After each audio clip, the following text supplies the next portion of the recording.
Bom dia a todos. Com muita alegria, muita satisfação que mais uma vez a gente retorna a essa casa, uma casa em que nós temos não só amigos, mas irmãos de caminhada, que sempre nos recebem muito bem, e é uma alegria muito grande a gente estar aqui com vocês, podendo compartilhar de mais esses momentos, mais esses ensinamentos do Evangelho de Jesus à luz da doutrina espírita. Somos eternos aprendizes, estamos aqui na Terra justamente para nos melhorar, para nos aperfeiçoar. E hoje é mais uma etapa dentro desse processo evolutivo, que nós todos, antes de reencarnarmos, abraçamos esses propósitos, abraçamos toda essa trajetória justamente para conquistar a nossa evolução espiritual. Então hoje, se estamos aqui presentes num domingo às 8 horas da manhã, já é um grande passo para que a gente possa continuar estimulando, possa continuar sempre buscando esse crescimento espiritual. Então agradeço mais uma vez o convite realizado pelo nosso irmão Gilberto, que essa casa espírita possa ser sempre abençoada, possa prosseguir trabalhando, realizando as suas atividades no bem, como há tantos anos e há tanto tempo vem fazendo. Então é com o coração transbordando de alegria que a gente vem mais uma vez, em mais uma manhã, iniciando aqui esse ano de 2025, primeiro domingo do mês de fevereiro, mês de janeiro então já foi, olha só como é que o tempo passa rápido, já estamos iniciando um novo mês. Então que Jesus nos abençoe mais esses instantes, pedindo a devida licença, a espiritualidade amiga que conduz os trabalhos aqui da casa, para que possamos transmitir os ensinamentos do Evangelho de Jesus e que nós estejamos com Ele e que Ele esteja conosco hoje e sempre.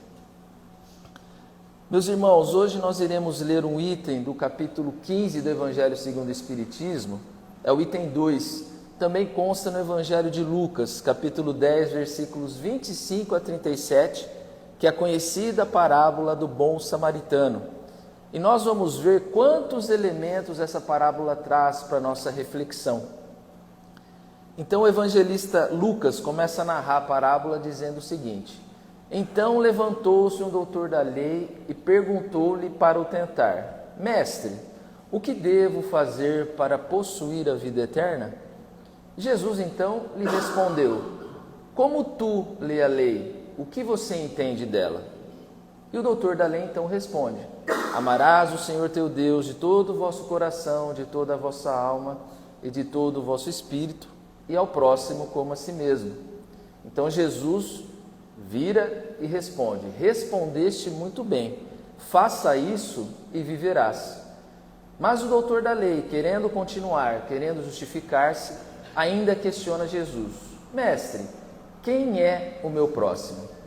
Então Jesus começa a narrar uma parábola, dizendo: um homem descia de Jerusalém a Jericó, quando foi abordado por salteadores, por ladrões, que o despiram, o machucaram e o abandonaram, deixando-o semi-morto no caminho. Um sacerdote que por ali passava, viu aquele homem e passou adiante. Logo depois um levita, que também passava pelo mesmo caminho, também vendo aquele homem, passou adiante. Um samaritano, que por ali passava a viagem, viu aquele homem semi-morto e foi tocado de compaixão. Desceu do seu cavalo, aproximou-se do homem, curou as suas feridas com azeite e vinho, colocou-o sobre o seu cavalo e o levou a uma hospedaria mais próxima, ficando com aquele homem naquele local. No dia seguinte, ele tirou 2 denários e entregou ao dono daquela hospedaria, dizendo: faça tudo o que for necessário por esse homem. Quando eu retornar da minha viagem, eu pago ao Senhor aquilo que o Senhor tiver gasto a mais. E Jesus então conclui, voltando-se para o doutor da lei: qual desses 3 homens pareceu ser o próximo daquele que estava caído no caminho? E o doutor da lei então responde: aquele que utilizou de misericórdia para com ele.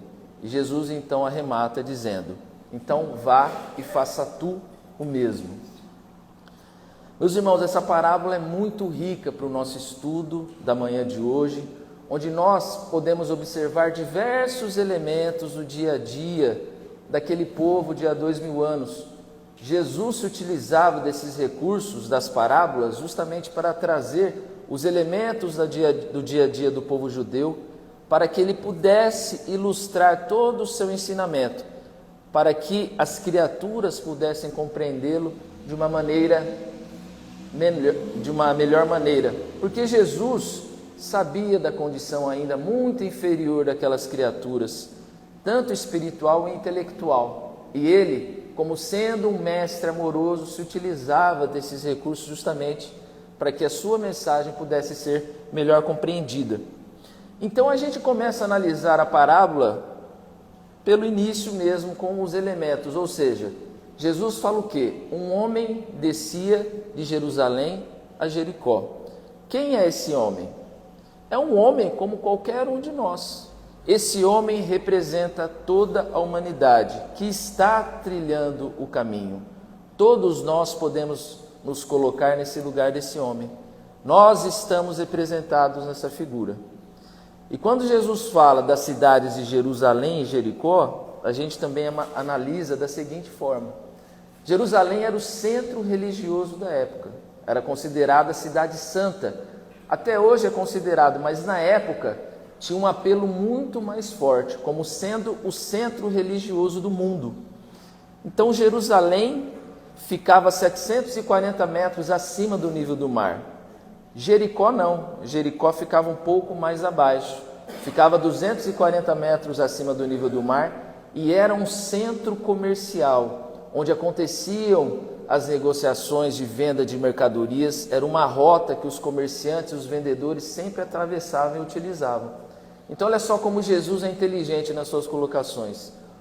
O homem descia de Jerusalém a Jericó, ou seja, descia do que era espiritual, que era o centro religioso, para o centro comercial, o centro material, das preocupações mundanas.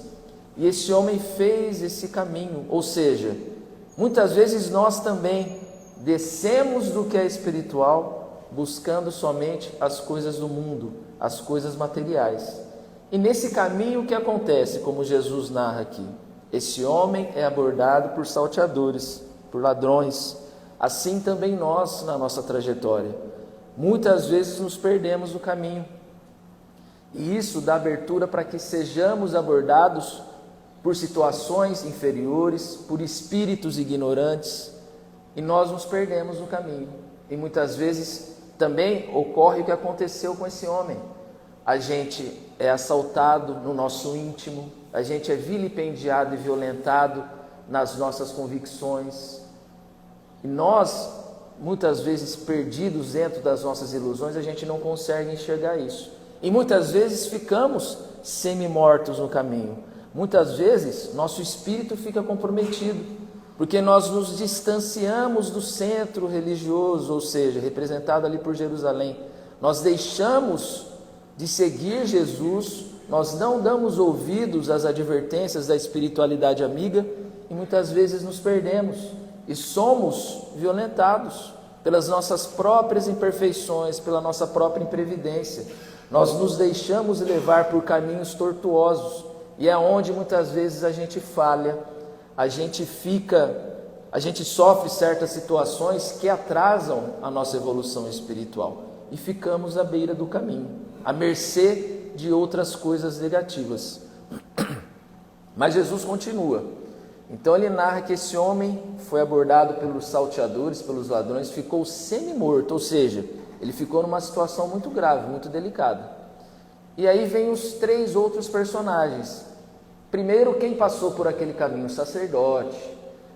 Todo mundo sabe que é um sacerdote. O sacerdote é um conhecedor da religião, é uma pessoa que sabe, que conhece, e naquela época era um conhecedor das escrituras sagradas, das leis de Moisés, de todo o arcabouço religioso.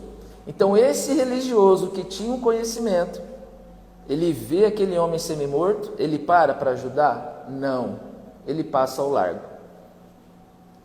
Outra pessoa também que participa da situação, um levita.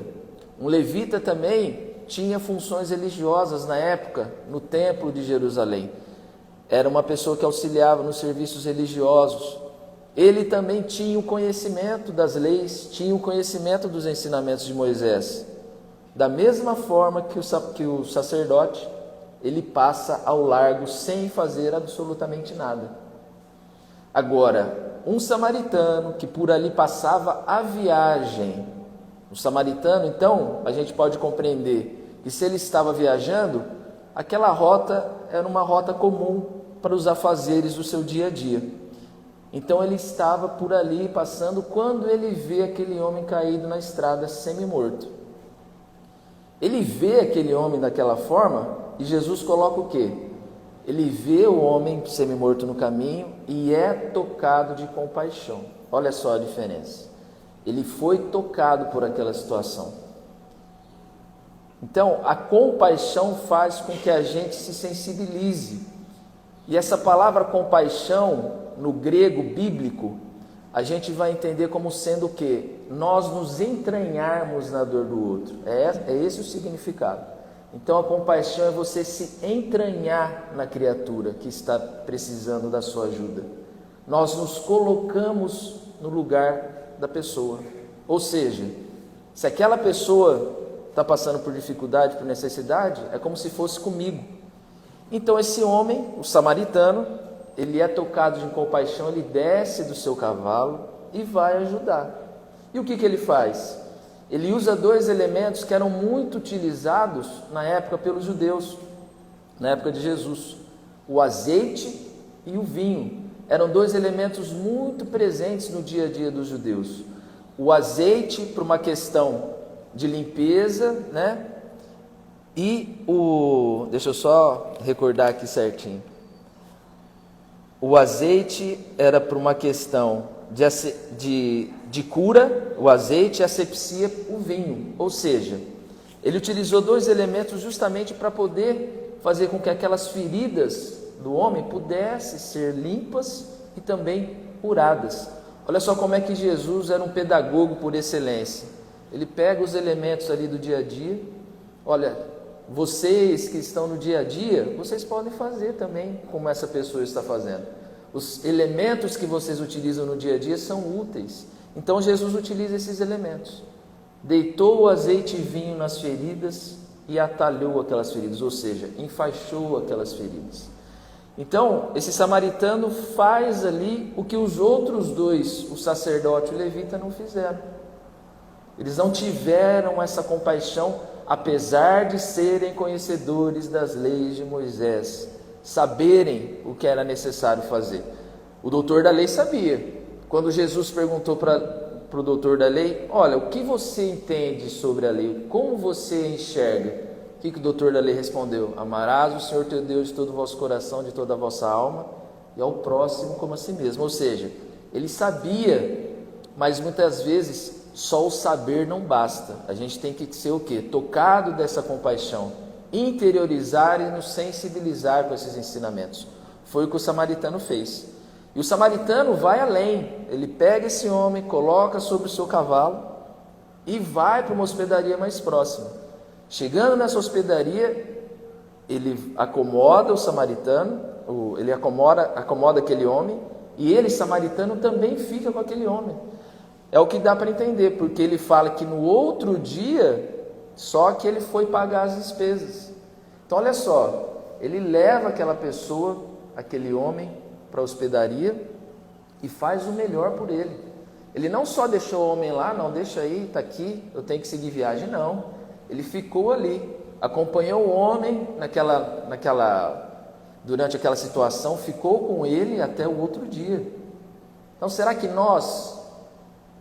a gente faz isso pelo nosso próximo? Será que a gente tem esse desprendimento?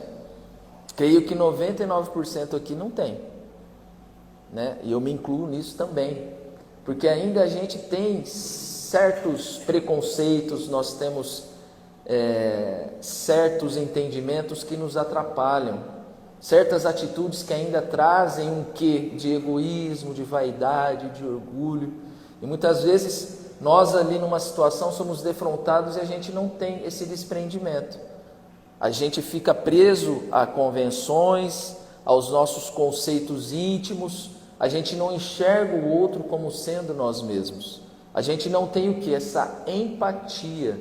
Nós não nos colocamos, nós não somos tocados por essa compaixão, como o samaritano foi. E o que acontece? No outro dia o samaritano tira 2 denários, que era a moeda da época, entrega para o dono da hospedaria. E fala o quê? Olha, fique tranquilo, cuida bem dele, quando eu estiver retornando da minha viagem, eu volto e tudo que o senhor tiver gastado a mais eu vou lhe restituir. Olha só que interessante. Para o dono da hospedaria dar esse crédito para o samaritano, é porque ele era uma pessoa conhecida, o samaritano. Então, ele tinha crédito. Então, aqui a gente pode perceber que ele era uma pessoa que tinha atitudes positivas. Então, tanto que o dono da hospedaria concordou. Não, tudo bem, né? Na volta você vem aqui e me paga. É o que dá a entender na parábola. Então, se nós nos apegarmos às coisas positivas, à prática do bem, também teremos crédito, também teremos essa confiança partindo das outras criaturas. Seremos pessoas boas, seremos reconhecidos pelo que a gente faz, não por uma questão de orgulho, de vaidade, não. Naturalmente isso vai se expressar no nosso modo de ser, no nosso modo de agir.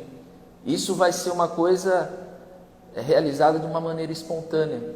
Quando a gente perceber, a gente já vai estar fazendo, a gente já vai estar praticando. Então a gente vai ser reconhecido pelo quê? Pelas nossas boas obras, as nossas boas atitudes. Jesus não quer nada além disso. Ele exigiu transformações espetaculares? De forma alguma. Jesus atendia a todos que o procuravam, ele acolhia, ele não repugnava, não tinha repulsa por ninguém. Desde dos doutores da lei, dos fariseus, até aquelas pessoas do povo mais simples, mais ignorantes, ele atendeu a todos, sem fazer distinção de absolutamente nada. E nós aqui na terra achamos que muitas vezes, pela nossa posição social, pela nossa condição econômica, por sermos, muitas vezes, termos um pouco mais de condição intelectual, nós nos achamos superiores aos nossos irmãos do caminho. Nós fazemos julgamentos, a gente aponta o dedo, muitas vezes a gente não compreende pelo que aquela pessoa está passando e já fazemos julgamentos apressados. Até mais hoje em dia, ainda mais hoje em dia que nós temos as redes sociais, que é um instrumento muito útil, mas a gente tem que ter muito cuidado, porque ali as pessoas destilam as suas opiniões, e muitas vezes opiniões raivosas, opiniões de ódio, e não é esse o propósito. Nós estamos aqui para nos melhorar e para fazer o que o samaritano fez aqui com esse homem. Nós temos que ser instrumentos de Deus aqui na terra, instrumentos do Cristo. Nós estamos aqui justamente para aprender o Evangelho de Jesus. Jesus foi essa nova aliança com Deus. Até então era quem? Era Moisés. Aí vem Jesus, né? Amar a Deus sobre todas as coisas, amar o próximo como a si mesmo, perdão das ofensas, amar os inimigos, prática da caridade. Jesus é essa nova aliança que a gente tem que enxergar. Ele deu essa virada de chave, trouxe esses conceitos de solidariedade, de fraternidade. O Evangelho é isso. O Evangelho é o quê? É amor, é a prática do perdão, é a prática da caridade. E estamos aqui 2000 anos depois da vinda de Jesus, tentando aprender ainda.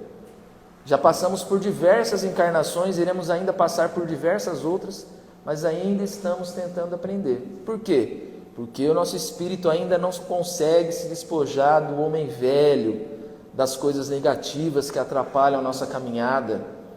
A gente deixa florar essas questões, né? O nosso orgulho, o nosso egoísmo, a nossa vaidade, muitas vezes isso nos atrapalha. Assim como esse homem que ficou semi-morto no caminho. Certamente ele estava distraído, não se precaveu, e assim nós também na nossa caminhada. Muitas vezes a gente não se previne, a gente deixa o campo aberto para que espíritos e que vibrações negativas sejam direcionadas a nós. Nós não nos fortalecemos dentro dos ensinamentos de Jesus, onde abre o nosso campo mental e a gente fica exposto. Se nós tivermos esse alicerce no nosso dia a dia, certamente certamente a gente vai ter uma condição muito melhor na nossa existência. A gente vai poder fazer pelos outros muito mais, assim como o samaritano aqui na parábola que Jesus contou. Então, esse samaritano fez tudo por aquele homem. E Jesus encerra dizendo o quê? Ele faz uma outra pergunta ao doutor da lei. Qual desses 3 homens lhe pareceu ser o próximo daquele que estava semi-morto no caminho? E o doutor da lei, ele nem fala samaritano. Por quê? Ele responde o quê? Aquele que teve misericórdia para com ele. O samaritano era uma pessoa que não era bem vista pelos judeus tradicionais. Os samaritanos eram da cidade de Samaria. Os samaritanos eram considerados pessoas hereges. Por quê? Eles tiveram a mesma origem que os hebreus lá de trás, junto com Moisés. Mas com o passar do tempo, eles incorporaram outras culturas, outros povos dentro ali do seu dia a dia. E isso fez com que os judeus mais tradicionais vissem ele com olhos preconceituosos, vissem aquele povo com olhos preconceituosos. Ou seja, eles começaram a ter outras atitudes nas religiões que destoaram dos estudos tradicionais dos judeus. Então eles eram tidos como pessoas de má vida. E Jesus pega essa pessoa que era tida de má vida, o samaritano, e o coloca como sendo o personagem principal da parábola. Olha só, Jesus compara com o sacerdote, com o levita, e ele traz quem? O samaritano, que era uma pessoa que era vista com maus olhos pelos judeus tradicionais. Então, imaginemos Jesus narrando essa história quando ele coloca a pessoa do samaritano. Então Jesus, ele queria dizer o que com isso? Que qualquer um de nós é capaz de realizar as coisas boas. Não basta ser sacerdote, não basta ter o título de levita, não basta ter o título de espírita, não basta ter o título de católico, de protestante, de evangélico. Não. Jesus quer o quê? Jesus quer que sejamos pessoas boas. Qual que é o maior objetivo do espiritismo? É converter outros adeptos ao espiritismo? Não. É formar criaturas boas, homens bons. O homem de bem que a gente vai ver no capítulo Sede Perfeitos, Evangelho segundo o Espiritismo. Caracteres do homem de bem, tem lá várias coisas. São aquelas características que a gente tem que buscar. O Espiritismo nos traz as ferramentas para sermos pessoas boas. O cristianismo, os ensinamentos de Jesus, nos traz as ferramentas para a nossa transformação espiritual, independente de denominação religiosa, de cor, de raça, de sexo. Não, isso não depende. A espiritualidade não vai avaliar isso quando do nosso retorno para o plano espiritual. O que vai ser avaliado? O que a gente fez de bom aqui na terra. Quantas lágrimas nós enxugamos, quantos corações nós auxiliamos, assim como o samaritano. E aqui não era um samaritano qualquer. Jesus intitulou ele como o bom samaritano. Não é a parábola do samaritano. É a parábola do bom samaritano. Ele era uma pessoa boa. Ele já tinha essas qualidades. E nós temos que nos espelharmos. Somos espíritas? Ótimo. Estamos aqui buscando o ensinamento, a prática do Evangelho de Jesus. Mas temos que ser bons espíritas. Porque existem espíritas que são maus, pessoas, criaturas negativas. Isso a gente vê em todo lugar. Nós também temos os nossos defeitos. Todos nós estamos aqui numa luta diária. Só a gente sabe que a gente passa no nosso íntimo, com os nossos conflitos internos, com o nosso dia a dia com os familiares, no nosso local de trabalho, com os nossos amigos, com todos aqueles que circundam a nossa jornada. Mas essa luta íntima é justamente necessária para que haja essa transformação. Nada vem de graça, como um maná do céu caindo. Não existe isso. Existe o que? Luta, existe conquista, existe comprometimento, que é essa uma palavra, uma característica que está muito em falta hoje em dia, não só na doutrina espírita, mas eu acho que em todas as outras religiões, as pessoas se comprometerem com aquele objetivo, sermos comprometidos com os trabalhos da casa. Eu estava observando aqui, olha quantas atividades aqui o Bezerra de Menezes faz, estudo de segunda, quarta-feira, estudo e tratamento no passe, quinta, palestra, evangelização, sábado, leitura, sopa fraterna e domingo a palestra, passe. São 5 dias a semana aqui, não é isso? Segunda, terça não tem, sexta. Só terça e sexta, que ninguém é de ferro, né, gente? Vamos combinar. 5 dias da semana nós temos as oportunidades de trabalho aqui no Bezerra de Menezes. Olha só quantas atividades. Se a gente se dispor pelo menos a participar de um dia, já está ótimo. Aí a gente vai se animando, a gente vai entendendo mais a necessidade, e isso começa a ficar, como a gente já comentou, uma coisa o quê? Espontânea. A gente vai se animando, não, agora eu vou começar a ir de quarta também, vou começar a auxiliar na evangelização, vou participar da sopa fraterna, que oportunidade que a gente tem de conversar com os nossos irmãos e trocarmos ideias, porque a sopa é só um instrumento, é um mecanismo. O alimento é um chamariz para as pessoas virem e usufruírem do ambiente espiritual preparado pelos mentores da casa, para que nós possamos usufruir. Olha só quanta coisa boa que a gente tem aqui na Casa Espírita. Isso tudo é preparado pela espiritualidade. Obviamente, necessita das mãos amigas, dos trabalhadores encarnados, mas isso tudo é proporcionado pela espiritualidade. Eles confiam nos dirigentes da casa, eles confiam nos trabalhadores da casa, para que tudo possa ocorrer da melhor forma. Então basta nós o quê? Nós nos comprometermos. É fácil? Lógico que não é. É fácil vir num domingo de manhã às 8 horas da manhã? Não. A gente poderia estar em casa dormindo, descansando. Não, trabalhei a semana inteira, vou no centro hoje às 8 horas da manhã. Tem que vir. Então isso no começo vai ser uma obrigação, mas depois a gente começa a vir, a gente começa a gostar, isso começa a fazer, aí isso já começa a fazer falta. Não, tem que ir no centro, não posso deixar de ir, tenho que ir. Por quê? Porque passa a ser uma coisa natural. E o samaritano já era uma coisa natural, essa compaixão que ele exerceu para com o próximo. Então fica essa indagação. Somos espíritas, somos cristãos, mas somos pessoas boas? Somos como o bom samaritano? No item 3 do capítulo 15 do Evangelho segundo o Espiritismo, o Kardec explica da seguinte forma: toda a moral de Jesus se resume na caridade e na humildade, isto é, nas duas virtudes contrárias ao egoísmo e ao orgulho. Em todos os seus ensinos, Jesus aponta essas duas virtudes como sendo as que conduzem à eterna felicidade. Jesus coloca o samaritano, considerado herético, mas que pratica o amor ao próximo, acima do ortodoxo que falta com a caridade. Não considera, portanto, a caridade apenas como uma das condições para a salvação, mas como condição única. Se outras houvessem a serem preenchidas, ele as teria declinado. Olha só que colocação interessante. Jesus fala, nos disse que a caridade não é um dos caminhos, ela é o caminho. Só com a prática da caridade é que a gente vai se sensibilizar, é que a gente vai nos tornar pessoas melhores. E com a caridade vem a reboque outros sentimentos: o amor, o perdão, a tolerância, a paciência, a humildade, principalmente, a fraternidade. Então a caridade é esse conjunto de virtudes. A caridade é isso. Nós sermos pessoas atenciosas, assim como o bom samaritano foi.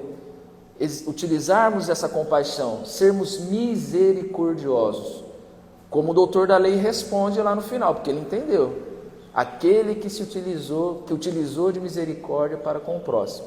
Esse era o próximo daquele que estava caído no caminho. Misericórdia, assim como Deus utiliza da sua misericórdia para conosco.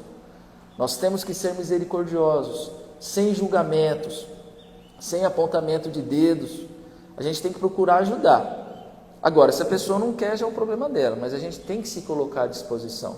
Não para se intrometer, para saber. Muitas vezes a pessoa quer estar ali na situação, nossa, não, tem que saber o que aconteceu, né?